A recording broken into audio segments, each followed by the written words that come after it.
اور افسوس اس بات کا کہ اب وہ وقت آ چکا ہے، مگر ہر شخص اپنی تو میں لگا ہوا ہے، کوئی کس کو پکڑنے میں لگا ہوا ہے، کوئی کس کو پکڑنے میں لگا ہوا ہے۔ مسلمانوں تمہاری مائیں بہنیں کاٹ مار رہی ہیں، ادھر فلسطین میں تمہاری ماں بہنوں کے ساتھ کیا ہو رہا ہے؟ کیا تمہاری ماں کے ساتھ جب گھر میں اس طرح ہوگا تو کیا تمہیں یہ بات زیب دیتی ہے کہ تمہاری مائیں بہنیں وہاں پہ کٹ مار رہی ہیں اور تم یہاں پہ کرسیوں کی لگے ہوئے بھاگ دوڑ میں؟ کرسی کس کو ملے گی؟ آج جی نواز آ رہا ہے، آج جی عمران آ رہا ہے، آج یہ فلانا ہے تو آج ڈمکانا آ رہا ہے، آج جی کسی کو پتہ ہے کہ فلسطین میں کیا ہو رہا ہے، کشمیر میں کیا ہو رہا ہے، برما میں کیا ہو رہا ہے۔ مسلمانوں تم لوگوں کی غیرت کہاں مار گئی ہے؟ کیا دوبارہ کربلا کی یاد تازہ کرنا چاہتے ہو؟ کیا تم چاہتے ہو کہ دوبارہ کوفہ والے آ جائیں؟ کیا تم چاہتے ہو کربلا کا دماغ دوبارہ سے سارا تصور اس دنیا میں واپس آ جائے؟ اب تو کم از کم حسینیت کا ساتھ دو، خود کو کم از کم حسینیت کا ساتھ نہیں دے سکتے تو یا تو خود کو حسینی کہنا چھوڑ دو یا حسینیت کا ساتھ دو، کم از کم حسینیت کو آڑ نہ بناؤ، اپنے آپ کو حسینی نہ کہو۔ السلام علیکم، میں نے اردو کے ساتھ آپ کا میزبان ساجد خان آپ کی خدمت میں حاضر ہے۔ اس وقت ہم فیض آباد میں موجود ہیں۔ آپ کو پتہ ہے کہ جس طرح سے فلسطین میں اسرائیل ظلم کر رہا ہے تو اس کے خلاف سے پوری دنیا میں احتجاج اور ریلیاں نکالی جا رہی ہیں۔ اسی حوالے سے آج پاکستان میں بھی ریلی نکالی جا رہی ہے جو فلسطین کے حق میں ہے اور اسرائیل کے خلاف میں ہے، جس کی قیادت جو ہے تو حافظ سعد حسین رضوی صاحب کریں گے۔ اور یہاں پر فیض آباد میں آپ دیکھ بھی سکتے ہیں کہ کافی بڑی تعداد میں لوگ یہاں پر موجود ہیں جو ریلی کی شکل میں یہاں سے آگے بڑھیں گے۔ کچھ ہی دیر میں یہاں پر حافظ سعد حسین رضوی پہنچیں گے جن کی قیادت میں یہ قافلہ آگے کو بڑھتا ہے۔ یہاں پر آنے کا آپ کا مقصد کیا ہے اور کیا پیغام کیا دینا ہے؟ ہم فلسطین جو بھائی ہیں ان پہ جو ہے نا جو اسرائیل بمباری کر رہے ہیں، ہم ان کے حق میں ریلی لے کے آئے ہیں کہ الجہاد کے ان کا اسرائیل کو نست و نبود یا اسرائیل کو تباہ کرنے کا ایک ہی حال ہے، الجہاد۔ اور یہ ہم اپنے حکمرانوں کو یہ باور کرا دیتے کہ اب ہم تیار ہیں الجہاد کے لیے۔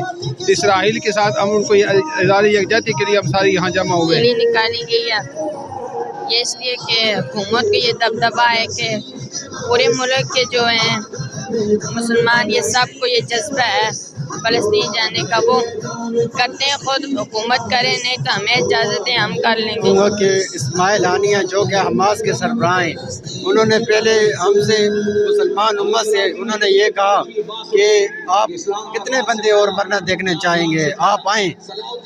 تو کسی کو وہ اسرائیل کا امریکہ حمایت کرتے ہیں اور ساتھ میں یہ بھی کہتے ہیں کہ یہ لوگ 2 بحری جہاز آ رہے ہیں، ساتھ میں اسلحہ بھی دیتا ہے، ہر چیز دیتا ہے، اور یہ کہتے ہیں کہ ہم تمہارے ساتھ ہیں۔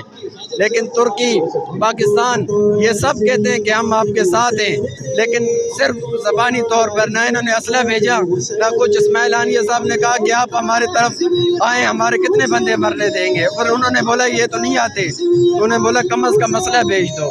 اب پیچھے میں دیکھ رہا تھا انہوں نے بولا صرف اپنے پاکستان کا 10% اسلحہ دے دو، ہم آپ کو بیت المقدس میں نماز پڑھائیں گے۔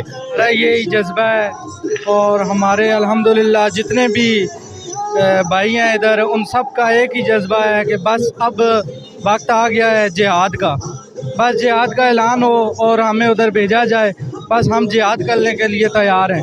تو ہمارے بابا جی نے ہم کو یہی سکھایا ہے کہ دین کے نام پر قربان ہو جاؤ، اس سے زیادہ ہمیں کچھ نہیں پتہ۔ سر میں 2-3 اس حوالے سے باتیں کرنا چاہوں گا۔ پہلی بات یہ ہے کہ فلسطین سے محبت ہمارے ایمان کا حصہ ہے۔ اس کے بعد ایک پیغام تمام امت مسلمہ کے نام، یہ جو ہماری OIC تنظیم ہے، اس سے خصوصی طور پہ گزارش ہے کہ مسلمان حکمرانوں جتنے بھی ہو آج کم از کم خدا کا واسطہ اکٹھے ہو جاؤ۔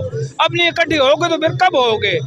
TLP تو میدان میں نکل چکی ہے، اور ہم آرمی چیف سے بھی یہ مطالبہ کرتے ہیں کہ خدا کا واسطہ ہے بارڈر کھولے، ہمارے جوان تیار بیٹھے ہیں جہاد کے لیے، اور یہ خصوصی طور پہ گزارش کرتے ہیں کہ بارڈر کھول دے، تاکہ آپ میں اگر غیرت نہیں ہے تو TLP کے نوجوانوں میں تو خاص طور پہ غیرت موجود ہے کہ وہ ہر وقت جہاد کے لیے تیار ہے اور اپنے فلسطینی بھائیوں کی مدد کے لیے ہم آدم ہر وقت تیار ہے۔ بس یہی میرا پیغام ہے کہ خاص کر امت مسلم بھی اس بات کا نوٹس لے، اور جو ہمارے بغیرت حکمران ہیں، جتنے امت مسلمہ کے حکمران ہیں سب بغیرت ہیں، اس میں کوئی شک نہیں۔ وہ مانگے تو یہ بات کہتے ہیں کہ ان میں غیرت نام کی چیز ہوتی تو آج ہمارا فلسطین رول نہ رہا ہوتا، ایسے اس کے ساتھ ظلم نہ ہو رہا ہوتا اگر ہمارے ان بغیرت حکمرانوں میں غیرت ہوتی۔ جب بھی کوئی بات ہوتی ہے جی ان کو امریکہ ہی آ جاتا ہے، اور خنزیر کے بچوں یہ دیکھو کہ تمہارا مستقبل کس چیز سے وابستہ ہے، تمہارا ایمان، تمہاری بنیاد لا الہ ہے۔ اسی لا الہ کے لیے آج وہ بیچارے فلسطین لوگ اپنی جانوں کا نذرانہ پیش کر رہے ہیں، اور آپ لوگ کیا کہہ رہے ہیں آپ کو کبھی پنجاب میں فیسٹیول یاد آ جاتا ہے کہ ہم نے 14 روز کا فیسٹیول کروانا ہے. لعنت ہے ہمارے وزیر اعلیٰ پر بھی کہ جس کو ذرا بھی شرم نہیں ہے کہ ہمارے فلسطینی بھائی شہید ہو رہے ہیں اور وہ اسے فیسٹیول کی پڑی ہے. تو میں دوبارہ یہ گزارش کروں گا کہ برائے مہربانی آرمی چیف آپ سے گزارش ہے یا غوری میزائل ہمارے حوالے کر دے اگر آپ نہیں چلانے ہیں, کیونکہ ہمارا بابا جی کہہ گئے ہیں کہ آج اگر TLP کی حکومت ہوتی تو اب تک ہوتا.